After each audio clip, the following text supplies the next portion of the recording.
I know I said I had to go because I do, and I do need to sleep, and I'm going to go into work in about 40 minutes, and, for 8 days straight, I can't stop talking, can't stop having this stuff unravel. But if you saw a flash of the whole existence, how would you stop talking about it? All right? And not even the existence. Now I can go through, and somehow my friend Jared Stoltz popped in my mind because I was going through my own history in my mind. I'm not going to write about myself because that's not going to help us develop, because God already knows that now. I mean, God knows about me. I mean, you guys could learn about me, and I could write my book if you really want to know about my life, and that would sort of be cool, because I wrote one before, but I left out some stuff because I was ashamed and whatever, and I called it The Truth, My Confession. But of course it wasn't the complete truth, because now that I know everything, now I know the truth about everything that happened with me, and it's sort of cool, but it's not really that important. But at the same time, I can't even put that into the right words either, but now I can see, and now I can understand. So I would just have to take the time to even go back in my own mind to remember then for me. But I'm moving forward. I'm going forward. That's what the whole thing of letting go is. But I mean, if you have to go back to remind yourself, just to remember who you are, that's what we do. We remind ourselves so we can remember, just by going back and telling ourselves stories. But we go back and tell ourselves stories that are horrible. Why don't we, if only thing you got going back is horrible, then how about you start going forward and telling yourself the better story from the future, I guess. Because it is all right now. I know it's hard to believe, but it is all right now. We're just a vibration. And whether you live to be 100 years old or 1,000 years old, it's really just how long your vibration sticks around with its mass and learns how to vibrationally stay harmonious with all the things that form it. I mean, I know that's a weird way to say it, but I'm trying to explain it. I really think that we could live for a long, long, long, long time. Like 300 years could be nothing. If the Earth can last for that long and just lose some pieces and lose some things like this, I know it has a different body structure, but if it can stay around that long, then why can't we? I mean, time is only a construct in our mind.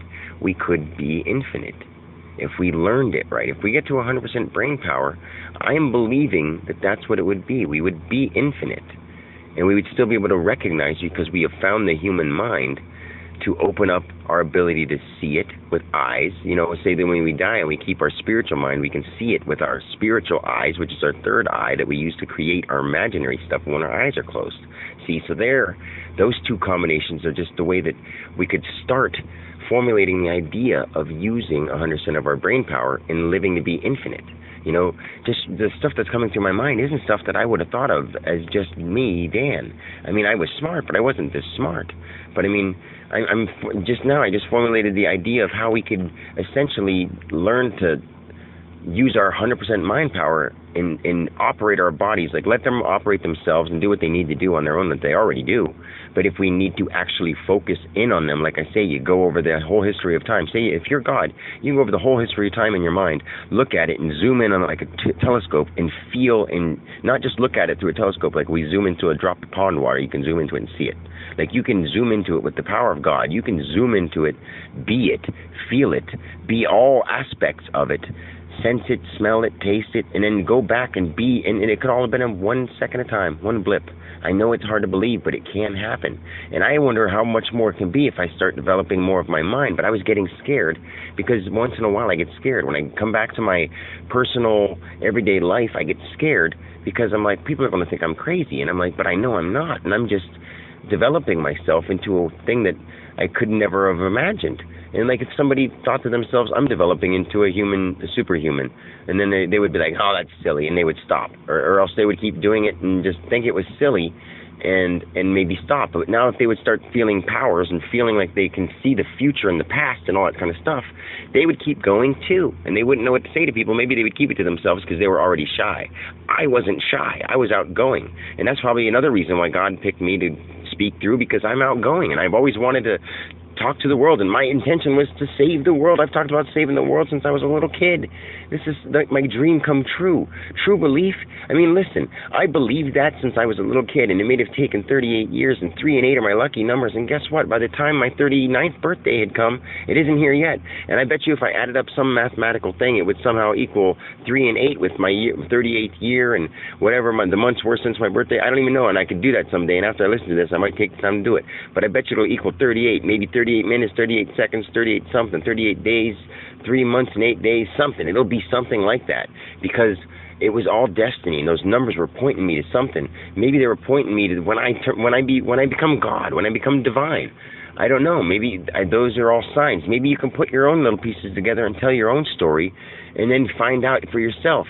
Maybe you can put your story together as you're going, and somehow all of a sudden you'll know your story and be able to figure it out while you put it together. You know, you don't even always have to do it. Just trust and believe in yourself. That was more than I was going to say, and I was going to say a totally different story about my friend Jared Stoltz.